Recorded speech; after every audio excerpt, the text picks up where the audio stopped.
This again? Yeah, but let's have a closer look.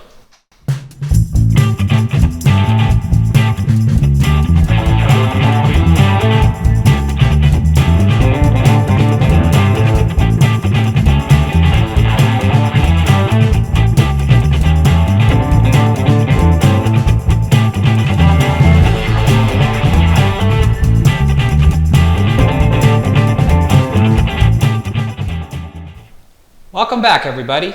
We're here to take a closer look at the jump shot, because in my last video I was asked quite a few times where exactly I was hitting on the cue ball.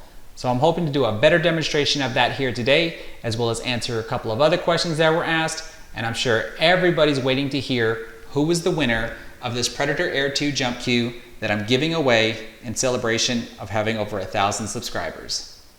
Let's get started. So the first thing I would like to address is when I said that it is not a foul when you accidentally jump the cue ball off the table due to a miscue when applying draw on the cue ball. What I meant by jumping off the table is when the cue ball briefly leaves the playing surface of the table but returns back to the playing surface. As in this example shot here, I'm trying to draw off of the 1 ball in order to get position on the 8 ball. But I accidentally miscue and the cue ball skips off the table, comes back and still makes the 1 ball and barely gets position on the 8 ball. That's not considered a foul. Of course, if the cue ball flew completely off the table and landed on the floor, that would be considered a foul. But in the opening shot of my last video, where I'm trying to make the 8 ball, I have to clear over the 1 ball, and I'm intentionally miscuing and scooping the cue ball off of the table in order to jump over the 1 and make the 8. And according to the WPA, that intentional miscue is considered a foul. The next thing I wanted to address was why I went through each one of my cues and compared them as to why one cue was easier to jump with than the other. Because each one of my cues I can perform some sort of jump shot with, but I find it most difficult to jump with this Viking here due to it having a 12mm shaft with a medium LePro tip.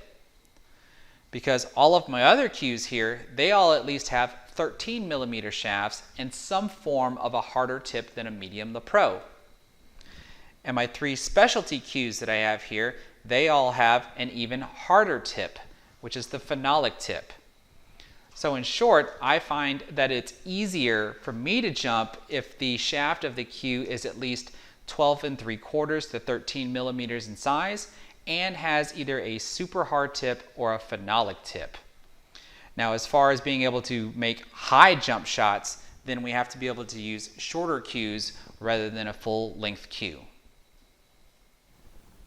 The next thing I'd like to clear up is my most frequently asked question, and that's where exactly was I hitting the cue ball and how do I aim when performing a jump shot?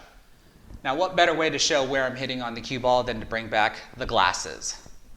Now, with regards to aiming, I simply use the ghost ball method.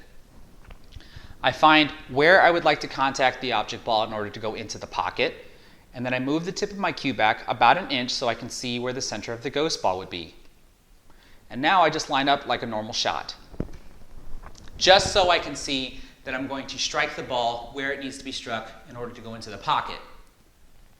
But then as I transition into a jump shot, you'll see that the tip of my cue will strike the cue ball slightly below center like this. The red dot is to indicate the absolute center of the cue ball from this elevated viewpoint, and I'm striking slightly below center. If I want to put more draw on the cue ball, I can hit even lower, but typically I hit about this much below center.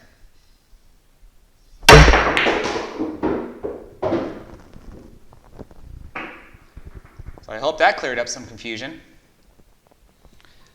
And the last thing I would like to talk about is how high you should elevate your cue to get the cue ball to jump over another ball. Most of your jump shots are going to start at about a 45-degree angle from the playing surface of the table, like this. This should be more than enough elevation to get the cue ball to jump into the air and over a ball that's about 1 foot to 2 feet away with a hard hit. Now, I can try to hit the cue ball harder in order to get it to jump farther across the table, maybe even clear a ball that's 3 feet away. But the harder I start to hit this ball, the more control I start to lose and the less accurate I start to become. Also, if the ball that's in the way is closer to the cue ball, Now I'm more concerned about jumping the cue ball higher into the air rather than farther across the table. And to get the cue ball to jump higher, I have to start elevating to 60 degrees, 70 degrees, and even to the point where I have to use the closed hand air bridge, just like when I demonstrated when the obstructing balls were only 3 inches away from the cue ball.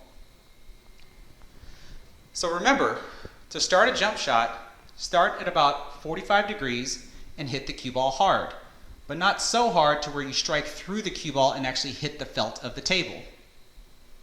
If you feel you need the cue ball to jump higher, then you need to start elevating your cue to a comfortable spot and then still try to hit the ball hard without contacting the felt of the table.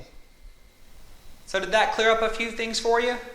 I hope between my previous video and this video, you now have all the information you need in order to perform an accurate jump shot. There's one thing you might want to consider though, if you're afraid of damaging the felt of the table. You might want to ask the owner of the establishment if they have any extra felt lying around that they can cut into a square or a rectangle like this, because you can place this underneath the cue ball when you're practicing your jumps. It'll help prevent any damages to the actual felt of the table. Now just get out there and practice. Now the real reason why everybody stuck around here till the end is you want to know who was the winner of this Predator Air 2 jump cue that I'm giving away in celebration of having over 1,000 subscribers. Well, in this go around, I had 801 participants. Now let me clarify something when I said about how I have to be able to verify that you're a subscriber. What I do is when I select the winner, I go to their channel and see if I can see their subscription list, let alone see if I'm in the subscription list. Because if I can't see the subscription list or see that I'm in the subscription list, then you're not a valid participant. Now the lucky winner of this raffle goes to 112 Rider, who wrote, "I want to give it to my dad for a Father's Day gift." Well, I'm very happy that I can make that happen for you. 112 Rider, congratulations on winning the raffle. If you can just do me a favor and get a hold of me, my email is in the About section of my YouTube channel. As for everybody else, just be patient. I've already hit 10,000 subscribers and I gotta figure out what I'm gonna do for that milestone. Anybody else that's new to the channel, don't forget to give me a thumbs up and don't forget to subscribe. Take care, everybody.